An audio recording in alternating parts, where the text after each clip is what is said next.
Okay, well, good morning students.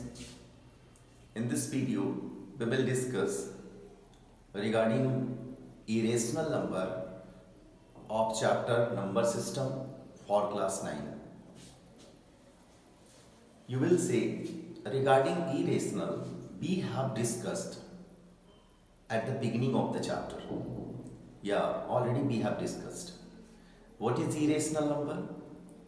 So till standard 9 or till standard 10, you can say a number which is not rational, that is irrational. Also, by using decimal expansion of the number, you can say, okay, at first we will discuss the decimal expansion. Already we have discussed. I am just reminding it. What is, decimal expansion? We can express a number in its decimal expansion. And whenever a number is expressed, whenever we will find the decimal expansion of a number, on that moment there are two cases. Case 1, terminating decimal. Case 2, non-terminating decimal. Terminating decimal. When the decimal expansion of a number will stop after 1, 2, 3 or more digits. Sometimes जब आप decimal expansion find करते हो, you will see that the decimal expansion will stop, रुक जाता है वो 1, 2, 3, 4 digits के बाद अगर वो रुक जा रहा है तो वो नॉन टर्मिनेटिंग, और अगर वो नहीं रुक रहा है तो नॉन टर्मिनेटिंग. नहीं रुक रहा है means when the decimal expansion is non-terminating, on that moment it will have two cases again: non-terminating repeating decimal and non-terminating non-repeating decimal. Non-terminating repeating means when the decimal expansion will not stop but it will be repeated after a certain number of digits. That is known as non-terminating repeating. And when it will not stop and it will not be repeated after a certain number of digits, that is non-terminating non-repeating. Already we have discussed regarding this in our previous video at the time of beginning of the chapter. Right now, actually, as I was just saying, in standard 6 we had learnt everything regarding whole number. In standard 7 similarly we had learnt regarding integers. In standard 8 similarly we had learnt regarding rational, and in standard 9 we will have to learn regarding irrational. So that's why again I have started the point irrational number. So just see this. At first the definition: a number whose decimal expansion is non-terminating non-repeating means a number that are expressible as non-terminating non-repeating decimals when expressed in the decimal form. जब आप किसी number को decimal form में express करो और वो non terminating non repeating decimal दे रहा है, that is known as irrational number. Okay, तो इसके एग्जांपल्स लिए हम लोगों ने. तो सबसे पहला एग्जांपल्स तो आप डायरेक्ट डेसिमल वाला नंबर लो. मतलब कोई भी नंबर लो, उसके बाद डेसिमल पुट करो और डेसिमल के बाद जो मन में आ रहा है डिजिट्स डालो. बस वहां ये फॉलो करना है: the decimal will not stop, the digits after the decimal will not stop, it will continue, and the digits will not be repeated after a certain number of digits. यहाँ बस यही देखना है कि वो डिजिट रिपीट ना हो रहा हो एक सर्टेन नंबर ऑफ डिजिट्स के बाद और वो रुका हुआ नहीं. तो टाइप एग्जाम्पल में हमारे पास बहुत सारे एग्जाम्पल्स हैं, उसमें हम इसलिए टाइप बाय टाइप कर दिए. टाइप 1 1.01001, मतलब यहाँ देख रहे हो 01, 001, 0001 एंड सो ऑन. सिमिलरली 1.234567010 जो मन में आ रहा है आप लिख दो, बस वहां यही दो केस फॉलो करना है. The digits after the decimal will not stop, and the digits after the decimal will not be repeated after a certain number of digits. Okay. Example number 1. Hope so you all have understood. Was it clear? Now we will discuss on type number 2. Irrational जो है बहुत सारे case में हो सकता है. Type number 2 मैंने लिखा if m is a positive integer. m यहाँ एक वेरिएबल है. अब कहोगे कि वेरिएबल क्या है, तो already we have discussed regarding this in our previous classes when we had been taught a chapter algebraic expression. Okay. In class 9 again we will learn, when we start our second chapter polynomial, there we will see what is variable. अभी सीधा समझो कि ABCD EFGH जितने भी मतलब जो भी alphabets हैं वो सारे के सारे वेरिएबल हैं. एक्चुअली उनका अपना कोई न्यूमेरिकल वैल्यू फिक्स नहीं होता है. A symbol which doesn't have a fixed numerical value. अब बोलोगे numerical value, leave that, we will discuss about it. यहाँ कह रहा है if m is a positive integer. m यहाँ एक वेरिएबल है, मतलब m की जगह पे आप कुछ भी ले सकते हो. m क्या है? एक positive integer which is not a perfect square. मैंने स्टार्ट में परफेक्ट स्क्वायर नंबर का डिस्कशन किया था. दो तरह का नंबर होता है, एक होता है परफेक्ट नंबर और एक नंबर होता है perfect square number. Perfect number, here I have written perfect square, not perfect. Perfect number, wait, I'm just discussing it. What is perfect number? A number where the sum of all the factors, a number where the sum of all the factors is twice of the number. वैसा number जिसके सारे factor में वो number भी आएगा. A number where the sum of all the factors is twice the number, the numbers are known as perfect number. चलो थोड़ा सा डिस्कस कर लेते हैं.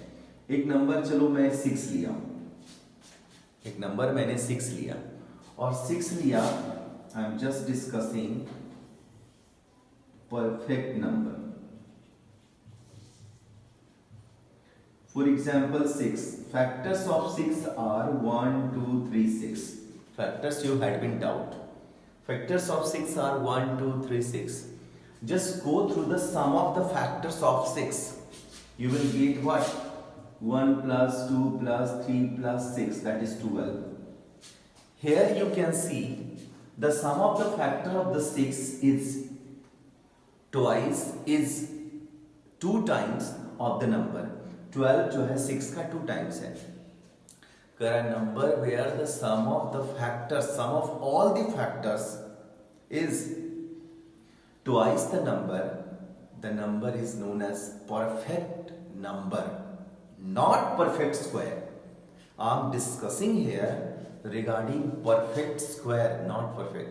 वो मैंने ऐसे ही डिस्कस कर दिया, माइंड में आ जाए कि परफेक्ट नंबर है क्या, तो वहां डाउट्स नहीं रखना है. Okay, just go again. If m is a positive integer which is not a perfect square. चलो थोड़ा सा परफेक्ट स्क्वायर क्या है. It regarding this we had been taught in standard 8 whenever you were discussing a chapter square and square root in standard 8. On that time you had been taught perfect square number. What is perfect square number? After getting the prime factorization of a number, I am talking about a number, after getting the prime factorization of a number, if all the prime factors of the number are in pair, वैसा number जिसके सारे prime factors pair में हो, कोई कह रहा है after getting the prime factorization of a number,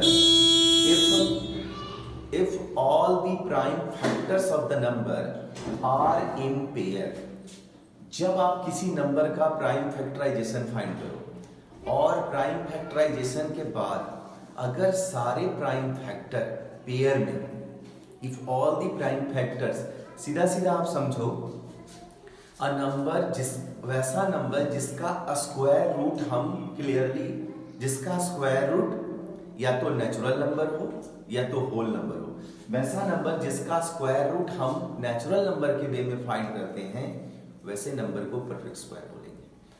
means after getting the prime factorization of a number, if all the prime factors are in pair, that is known as perfect square. First perfect square तो आपका 1 है। Next में जैसे 4 can be expressed as 2 into 2.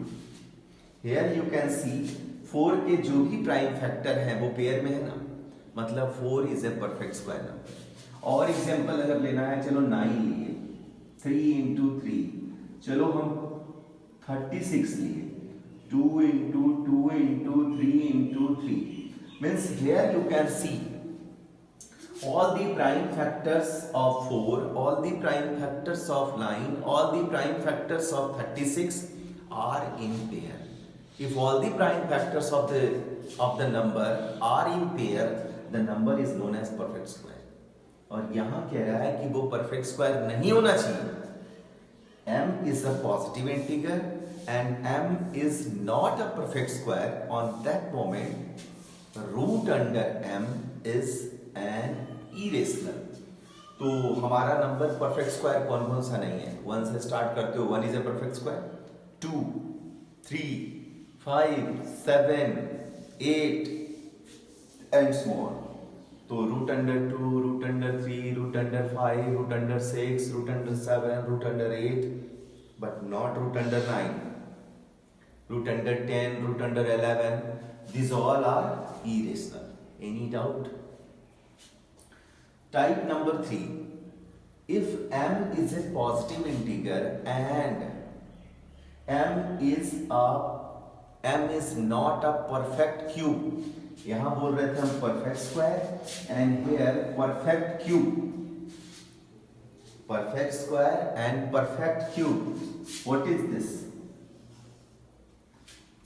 जब आप इसको copy करना तो ये दो मैं समझने के लिए बताया हूं, ऐसा नहीं कि कंटिन्यू लिख देना। Perfect number, sorry I am talking about perfect cube. Perfect square क्या है समझ में आ गया?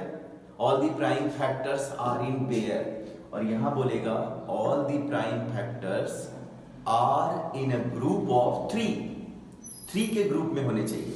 मतलब फर्स्ट तो 1 है, नेक्स्ट लेते हो 8। Here you can see all the prime factors of 8 are in a group of 3। Means 8 is a perfect cube। Means अगर हम cube root of 8 लिखें, that is not irrational, that is a rational। Okay। तो perfect cube क्या है ये समझ में आ गया। कह रहा है कि वैसा नंबर जो परफेक्ट क्यूब नहीं हो और उसका अगर आप क्यूब रूट फाइंड कर रहे हैं तो वो सारे क्या होंगे? इरेशनल होंगे। मतलब cube root of 2, cube root of 3, cube root of 4, cube root of 5, cube root of 6, cube root of 7, but not cube root of 8। Cube root of 8 जो है वो रैशनल है, इरेशनल नहीं है। डन। अनदर वन जो बहुत बड़ा confusion है हम लोगों के साथ, पाई को इरेशनल बोलते हैं और पाई का वैल्यू जो 22/7 हम लोग यूज करते हैं उसको रैशनल बोलते हैं। एक्चुअली 22/7 ये तो ऐसे ही पता चल रहा हो कि रैशनल है, कहीं कोई डाउट नहीं होना चाहिए, फिर भी मैं डिस्कस कर रहा हूं। रैशनल क्या है? A number which is written in the form of p/q के फॉर्म में है। Also where p and q are integers. p and q जो है वो क्या होना चाहिए? इंटीगर्स होने चाहिए। यहाँ ये भी इंटीगर है, ये भी इंटीगर है, कोई डाउट? और बोलता है q must not be equal to 0। Denominator equal नहीं है मतलब ये इरेशनल, सॉरी ये जो है वो रैशनल है, इसमें कहीं कोई डाउट नहीं। लेकिन ये जो हम यूज करते हैं वो यूज करते हैं एट द प्लेस ऑफ पाई। जब आप मेंसुरेशन चैप्टर पढ़ते हो तो वहां पे पाई का वैल्यू आप 22/7 यूज करते हो, तो इसको आप रैशनल बोल रहे हो और इसको आप इरेशनल बोल रहे हो। रीजन क्या है? एक्चुअली ये इरेशनल ही है। ये जो वैल्यू होता है this is the value of circumference of a circle by the diameter. Circumference of the circle by the diameter, इसको इसका भी प्रूविंग है। जैसे चलो मैं थोड़ा सा डिस्कस कर रहा हूं। एक स्मॉल सर्कल लिए, एक इससे छोटा और स्मॉल लिए, एक और स्मॉल लिए। Here we have taken 3 circles। तो यहां मुझे इसका जो लेंथ ऑफ बाउंड्री होगा, सबका अलग अलग होगा। चलो इसके लेंथ ऑफ बाउंड्री को हम बोले C1, सर्कमफेरेंस बाउंड्री को क्या बोलते हो? Circumference perimeter. इसके लेंथ ऑफ बाउंड्री को बोले C2 और इसके लेंथ ऑफ बाउंड्री को बोले C3। ओके, कुछ ना कुछ यहां भी डायमीटर होगा, यहां भी डायमीटर होगा, यहां भी डायमीटर होगा। अगर सर्कमफेरेंस में डायमीटर से डिवाइड कर दो, यहां जो डायमीटर मिला उसका डायमीटर चलो नेम दिए D1, D2, D3। मतलब whenever you will divide C1 by D1, C2 by D2, C3 by D3, तो ये सारे आपको सेम मिलेंगे। मतलब कोई भी सर्कल में, यहां पे 3 सर्कल्स लिया मैंने, सर्कमफेरेंस बाय डायमीटर जब आप करोगे they will give the exact value. मतलब C1 by D1 is equal to C2 by D2 is equal to C3 by D3 and this is known as pi। और यही value किसका है? पाई का है। मतलब मुझे क्या मिल रहा है? मुझे मिल रहा है what?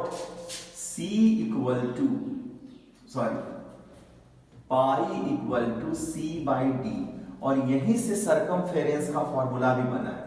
On getting cross multiplication C equal to what? Pi D। और D का वैल्यू आप जानते हो, डायमीटर को अगर रेडियस के केस में लिखोगे तो 2r, मतलब pi into 2r, then C का वैल्यू क्या हो जाएगा? 2πr। तो that we will discuss in the chapter of mensuration. लेकिन पाई का वैल्यू क्या है? C by D है, वही मैंने यहां समझने के लिए लिख दिया। Pi equal to circumference by diameter, circumference by diameter, और इसका वैल्यू आता है 3.14159265 dot dot dot dot dot. आप देख रहे हो यहां ये ना तो रिपीटिंग है और ना तो टर्मिनेटिंग है, ये रुका हुआ भी नहीं है, ये रुका हुआ भी नहीं है और ये गोइंग ऑन है। तो जब ये रुका हुआ नहीं है, गोइंग ऑन है, तो उस केस में दिस इज